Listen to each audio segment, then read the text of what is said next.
Hello everyone, मैं हूं प्रदीप कुमार सिंह और आप सभी को मेरा प्यार भरा नमस्कार। आज हम लोग भौतिकी विज्ञान क्लास 12th फर्स्ट चैप्टर स्थिर वैद्युतिकी पढ़ने वाले हैं। पढ़ाई स्टार्ट करने से पहले बच्चों आज का विचार जान लेते हैं। आप लोगों ने सुना होगा कि a little progress every day adds up to big result, यानी अगर हम छोटा छोटा प्रयास करें तो हम बहुत बड़े परिणाम पा सकते हैं। जैसा कि आप लोगों ने देखा होगा कि चींटी जो थोड़ी थोड़ी बूंद बूंद करके जो मिट्टी इकट्ठा करती है एक टीला बना देती है, ठीक वैसे ही बच्चों आप लोगों को अब अपनी पढ़ाई पर भी ध्यान देना है और निरंतर प्रयास करते रहना है। तो चलिए आज हम लोग अपनी टॉपिक स्टार्ट करते हैं। तो आइए बच्चों अब देखते हैं स्थिर वैद्युतिकी की परिभाषा क्या होता है। देखिए, भौतिक विज्ञान की वह शाखा, भौतिक विज्ञान की वह शाखा जिसमें स्थिर आवेश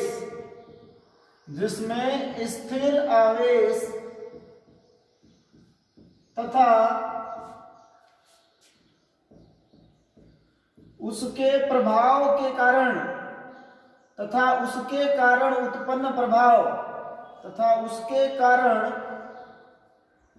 उत्पन्न प्रभाव जैसे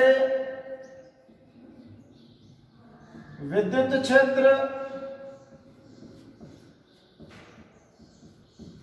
विद्युत विभव,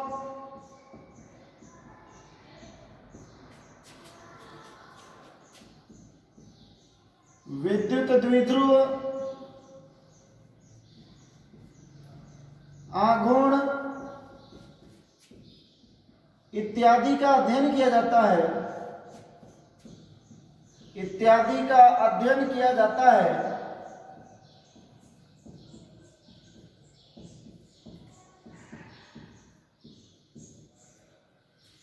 को स्थिर वैद्युतिकी कहते हैं।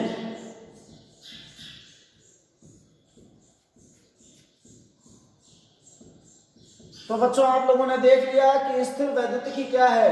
भौतिक विज्ञान की वह शाखा जिसमें स्थिर आवेश तथा उसके कारण उत्पन्न प्रभाव जैसे विद्युत क्षेत्र, विद्युत विभव, विद्युत द्विध्रुव, आघूर्ण इत्यादि का अध्ययन किया जाता है को स्थिर वैद्युतिकी कहते हैं। अब हम लोग पढ़ेंगे आवेश। आवेश किसे कहते हैं? इंग्लिश में बच्चों मैं यहाँ पर लिखता रहूंगा ताकि फ्यूचर में आपको इंग्लिश के वर्ड्स आपको यूं ही पता चलता है। हेडिंग के आगे जो इंपॉर्टेंट टर्म्स होंगे उसकी मैं इंग्लिश जरूर लिखूंगा, तो आप जरूर लिख लेना, आपके काम है या फ्यूचर में। आवेश, चार्ज किसे कहते हैं बच्चों? अब आवेश के बारे में जान लेते हैं। आवेश की परिभाषा क्या होती है? आज तक आप आवेश सुने होंगे कि आवेश का मात्रक कूलाम होता है, लेकिन आज प्रॉपर डिफिनेशन देखेंगे। आवेश किसी पदार्थ का वह गुणधर्म है, आवेश किसी भी पदार्थ का वह गुणधर्म है जिसके द्वारा विद्युत क्षेत्र या चुंबकीय क्षेत्र को उत्पन्न किया जा सकता है या इनका अनुभव किया जा सकता है। बच्चों फिर से सुनिए ध्यान से, आवेश किसी पदार्थ का वह गुणधर्म है जिसके द्वारा विद्युत क्षेत्र या चुंबकीय क्षेत्र को उत्पन्न किया जा सकता है या फिर इनका अनुभव किया जा सकता है। चलिए लिख लेते हैं अब। आवेश किसी पदार्थ के अंतर्गत वह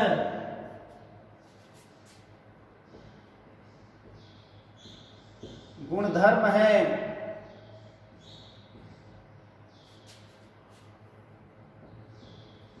जिसके द्वारा विद्युत क्षेत्र या चुंबकीय क्षेत्र को उत्पन्न किया जा सकता है।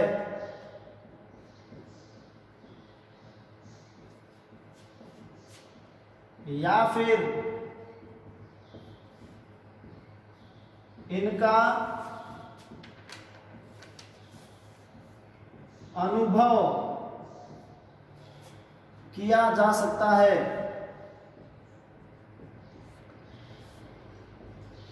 आवेश किसी पदार्थ के अंतर्गत निहित वह गुणधर्म है जिसके द्वारा विद्युत क्षेत्र या चुंबकीय क्षेत्र को उत्पन्न किया जा सकता है या फिर इनका अनुभव किया जा सकता है। इसको बच्चों चाहे स्मॉल क्यू से रिप्रेजेंट कीजिए चाहे कैपिटल क्यू से, तो इसको स्मॉल क्यू से प्रदर्शित करते हैं, चाहे तो आप कैपिटल क्यू से भी कर सकते हैं, प्रदर्शित करते हैं। अब देखेंगे बच्चों हम ये जो आवेश होते हैं वो कितने प्रकार के होते हैं। आवेश के प्रकार अक्सर आप सुने होंगे धनावेश और ऋणावेश। यदि कोई वस्तु है बच्चों, मान लीजिए सपोज कर लीजिए ऑब्जेक्ट ए है, अगर इसमें से एक इलेक्ट्रॉन बाहर निकलेगा तो इसमें ऋणावेश की कमी हो जाएगी, यानी ये धनावेशित जैसा बिहेव करेगा। ये पदार्थ अब धनावेशित हो जाएगा, धनावेशित पदार्थ में बदल जाएगा। यानी जब किसी पदार्थ से इलेक्ट्रॉन बाहर निकलता है तो वो धनावेशित पदार्थ के जैसा बिहेव करने लग जाता है, यानी उस पे प्लस चिन्ह आ जाता है, धनावेश आ जाता है। और जब बच्चों किसी भी पदार्थ के अंदर, जैसे कोई पदार्थ मान लीजिए यहाँ पे ए है, इसके अंदर मान लीजिए इलेक्ट्रॉन मान लीजिए इसके अंदर प्रवेश करेगा, तो जब इलेक्ट्रॉन बच्चों प्रवेश करेगा तो इस पे ऋणावेश बढ़ जाता है। ऋणावेश बढ़ने के कारण इस पे माइनस चिन्ह आ जाता है और ये ऋणावेशित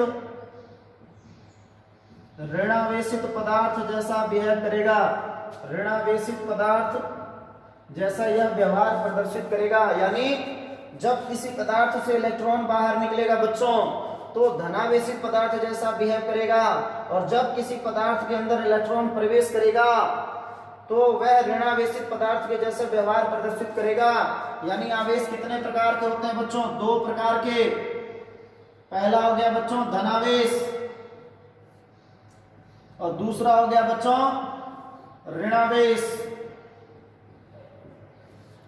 आप लोग देख लिए कि धनावेश जो होता है वो कैसे उत्पन्न होता है। जब किसी पदार्थ से इलेक्ट्रॉन बाहर निकलता है तो उस पर धनावेश हो जाता है, और जब किसी वस्तु के अंतर्गत इलेक्ट्रॉन उसके अंदर प्रवेश करता है तो उस पर ऋणावेश आ जाता है। तो इस प्रकार से आवेश कितने प्रकार के होते हैं बच्चों? दो प्रकार के, धनावेश और ऋणावेश। यानी ये हो गया प्लस और ये हो गया माइनस। यानी किसी वस्तु के अंदर ऋणावेश है, इसका मतलब उसके अंदर क्या है?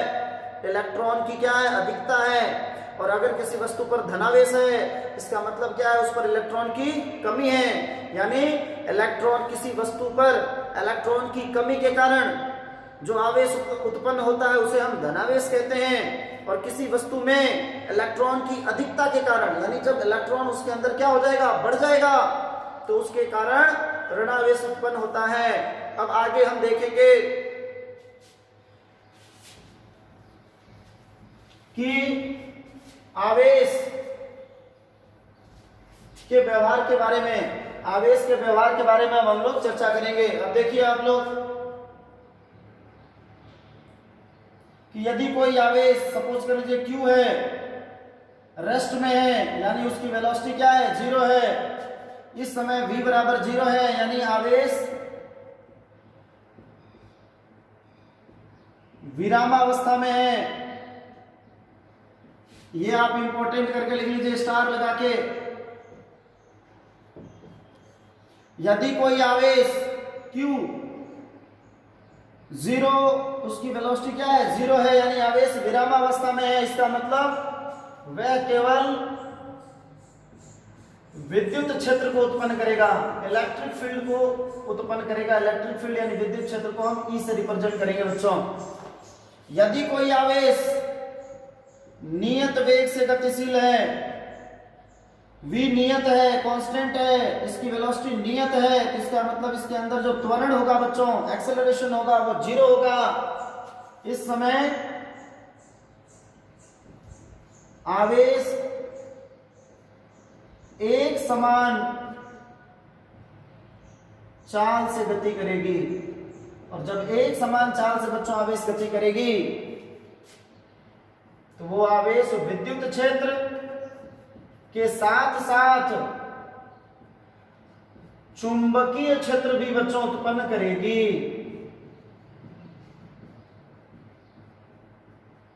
चुंबकीय क्षेत्र को वेक्टर बी से प्रदर्शित करते हैं, जो कि बार बार आएगा, आपके सारे टर्म्स प्रैक्टिस में होने वाले हैं।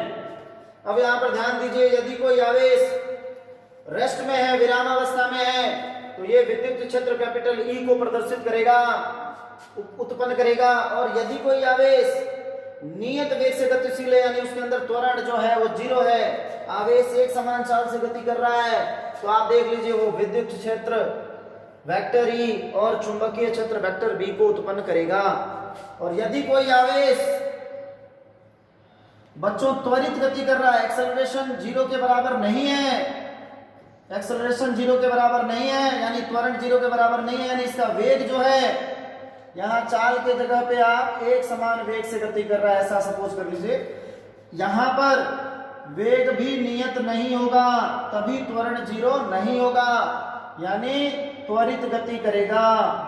यदि आवेश त्वरित गति कर रहा है बच्चों, तो विद्युत क्षेत्र तो उत्पन्न करेगा ही करेगा, विद्युत क्षेत्र ई उत्पन्न करेगा, साथ ही साथ बच्चों चुंबकीय क्षेत्र भी उत्पन्न करेगा, वेक्टर भी उत्पन्न करेगा। इसके साथ साथ विकिरण, रेडिएशन सुने होंगे बच्चों आप लोग, रेडिएशन भी जनरेट करेगा। खासा इंपॉर्टेंट टर्म्स है, काफी कॉम्पिटिशन्स में भी आता है बच्चों, कि यदि कोई आवेश त्वरित गति कर रहा है, यानी वो नियत वेग से गतिशील नहीं कर रहा है, यानी v कांस्टेंट नहीं है, v कांस्टेंट नहीं है, इसका मतलब उसका त्वरण भी कांस्टेंट नहीं है, यानी 0 के बराबर नहीं होगा, उस समय विद्युत क्षेत्र और चुंबकीय क्षेत्र के साथ साथ विकिरण भी उत्पन्न करता है। एक बार और रिवाइज कर लें इस टर्म्स को।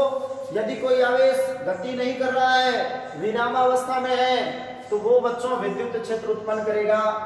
यदि कोई आवेश बच्चों नियत वेग से गतिशील कर रहा है, यानी उसका त्वरण क्या होगा, 0 के बराबर होगा, यानी एक समान वेग से गति कर रहा है, तो वो बच्चों विद्युत क्षेत्र और चुंबकीय क्षेत्र दोनों ही उत्पन्न करेगा। साथ ही साथ यदि कोई आवेश त्वरित गति कर रहा है बच्चों, तो विद्युत क्षेत्र, चुंबकीय क्षेत्र और विकिरण तीनों ही उत्पन्न करेगा। तो इस प्रकार से बच्चों ये टॉपिक भी अपना क्या हो गया, अब समाप्त हो चुका है। अब हम लोग आगे कंटिन्यू करेंगे। आवेश के मात्रक के बारे में बच्चों समझ लेते हैं कि आवेश के मात्रक क्या होते हैं। यूनिट्स ऑफ चार्ज, आवेश का मात्रक।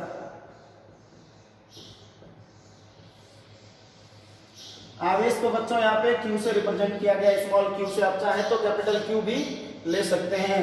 आवेश क्या होता है बच्चों, सबसे पहले हम जानते होंगे, आप लोग 10th क्लास में आप लोग पढ़े हैं कि विद्युत धारा I का जो मान होता है बच्चों, वो आवेश Q, आवेश का प्रवाह जो होता है बटे समय t के अनुपात के बराबर होता है, यानी I बराबर हम लोग पढ़ चुके हैं Q अपॉन t के बराबर होता है। तो यहां से Q का मान क्या हो जाएगा बच्चों, विस्तृत समझ लेते हैं अच्छे तरीके से, IT।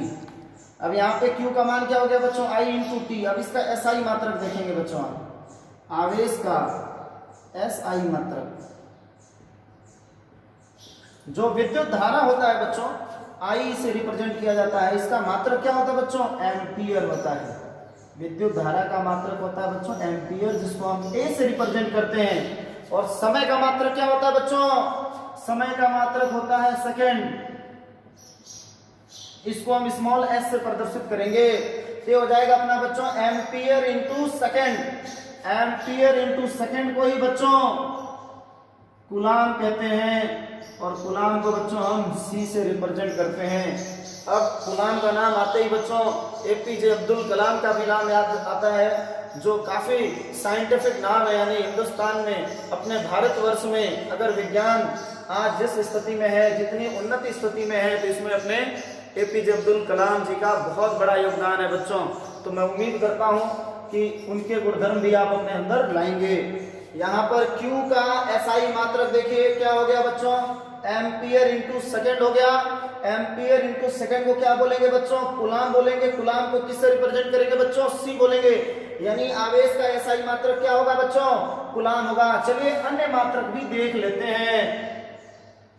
सीजीएस पद्धति में बच्चों अगर बात करें तो यहाँ पर जो सीजीएस पद्धति में बच्चों मात्रक होता है वो होता है एक कूलाम का जो मान होता है बच्चों 3 इंटू 10⁹ ESU होता है बच्चों। क्या होता है, 3 इंटू 10⁹ ESU इलेक्ट्रोस्टैटिक यूनिट। इसको स्टैट कूलाम बोलते हैं बच्चों। क्या बोलते हैं इसको, stat coulomb. ESU electrostatic unit होती है, ESU से रिप्रेजेंट किया जाता है यहाँ पर। यानी एक कूलाम का जो मात्रक होता है बच्चों 3 इंटू 10⁹ ESU होता है। अभी कैसे आया ये समझ लेते हैं बच्चों। आप लोग को अच्छे तरीके से पता है कि जो E का मान होता है बच्चों, जो इलेक्ट्रॉन पर आवेश होता है, जो इकाई मात्रक होता है, यूनिट चार्ज होता है, इसका मान किसके बराबर होता है, 1.6 इंटू 10⁻⁹ कूलाम के बराबर होता है। आप लोगों को पहले से ही पता है कि E पे जो चार्ज होता है 1.6 इंटू 10⁻⁹ कूलाम के बराबर होता है। अब हम लोग यहाँ पर देखेंगे कि एक E का मान ESU में कितना होता है, 4.8 इंटू 10⁻⁻10 ESU होता है। यानी एक इलेक्ट्रॉन पर जो मूल आवेश जिसको हम बोलते हैं फंडामेंटल चार्ज जिसको बोलते हैं, उसका मान कूलाम में कितना होता है, 1.6 इंटू 10⁻⁻19 कूलाम होता है। और इलेक्ट्रॉन का जो मान ESU में होता है बच्चों 4.8 इंटू 10⁻10 होता है। अब यहां से देखेंगे तो एक कूलाम का मान कैसे निकालें आप ये देख लीजिए। इन दोनों में कोरिलेशन, क्योंकि ये भी 1E है, ये भी 1E है, LHS बराबर है, RHS बराबर कर लीजिए। तो 1.6 into 10⁻⁻19 coulomb is equal to हो जाएगा बच्चों 4.8 इंटू 10⁻10 ESU। अब यहां से 1 कूलाम किसके बराबर हो जाएगा बच्चों, इसको डिवाइड कर दीजिए। 4.8 इंटू 10⁻10 ESU अपॉन में हो जाएगा बच्चों 1.6 इंटू 10⁻19 कट कीजिए, 16 1 जा 16 3 जा 48 और पॉइंट से पॉइंट कैंसिल आउट हो जाएगा। तो 1 कूलाम की जो वैल्यू हो गई बच्चों 3 इंटू, यहाँ पे ऊपर जाएंगे तो 19 होगी, प्लस में हो जाएगी, और यहाँ से 10 माइनस हो जाएगा। तो ये हो जाएगा अपना 3 इंटू 10⁹ ESU।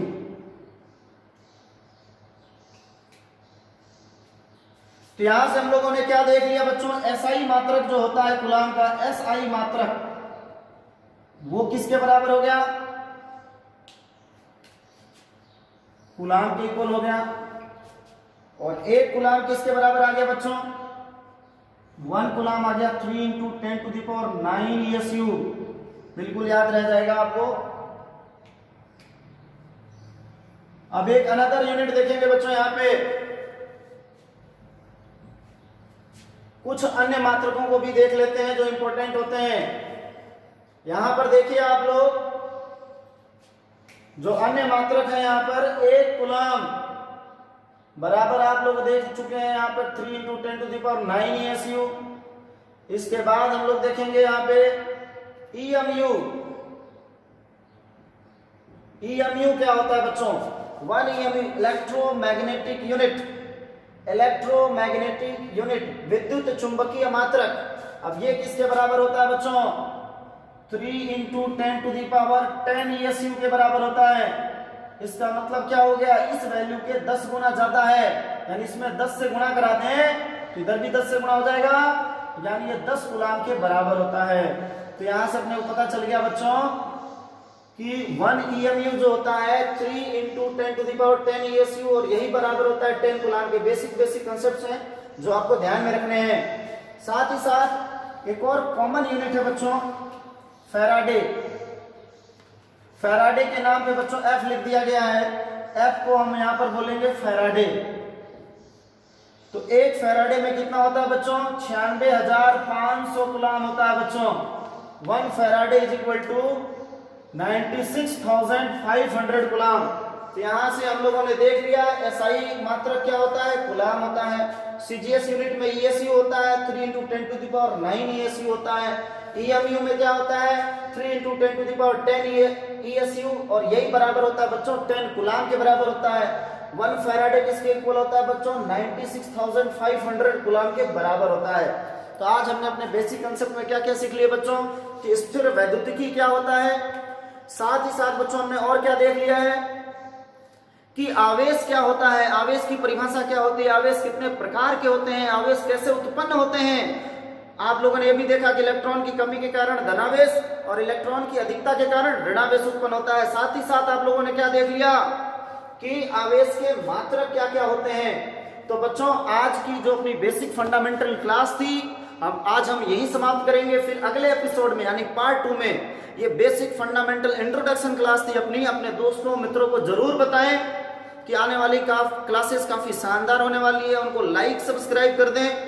मैं उनको फील नहीं होने दूंगा कि आप ऑफलाइन पढ़ रहे हैं, यानी आप क्लास के अंदर नहीं बैठे हैं। नोट्स भी मैं आपको प्रॉपर लिखवाने वाला हूं। अपनी कॉपी पेन सारे यूज कर लें। आज की बेसिक क्लास इसलिए मैं छोटी ले रहा हूं, आगे और अपनी क्लास धीरे धीरे मैं आप लोगों को बढ़ाता चला जाऊंगा बच्चों, इसलिए पूरी तैयारी के साथ पढ़ने बैठें। यानी आप ऐसा बैठे हैं कि अभी नहीं तो कभी नहीं। लॉकडाउन का भरपूर उपयोग करना है बच्चों, आपको पढ़ाई आपकी बाधित नहीं होनी चाहिए बच्चों। इसी के साथ मैं आपसे विदा लेता हूं। नमस्कार, जय हिंद, जय भारत।